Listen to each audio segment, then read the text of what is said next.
Ana kurban Yüksel, odanda bulaşığın var mı yavrum? Hele getir de makineyi doldurma çalıştırayım yavrum. Haydi ana kurban.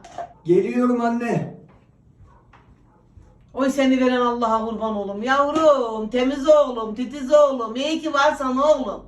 Vallahi sen alan kızlar yaşadı oğlum. Dertlerini de boşadı. Kader, ana kurban. Var mı bulaşığın odanda? Şimdi sen oraya yığmış dursan al da gel de makineyi doldurayım. Geliyorum anne. Ama bismillah şu bulaşığa bak.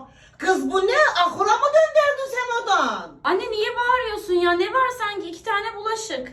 Ne olacak 2 tane bulaşık mı? Kız ne 2 tane bulaşık? Kız ıspanak yemekini arayan bir haftadır odandan çıktı. Kız sen nasıl ellere karışacaksan? Millet diye kızım var mı? Görücü gerek. Ben utancımdan senin ne olduğunu bildiğim için görücülere yok diyeyim. Okuy benim kızım diyeyim. Pis ahura döndermişsin. Sakın kalkma. Yumurtaların soğur orada. Sakın kalkma.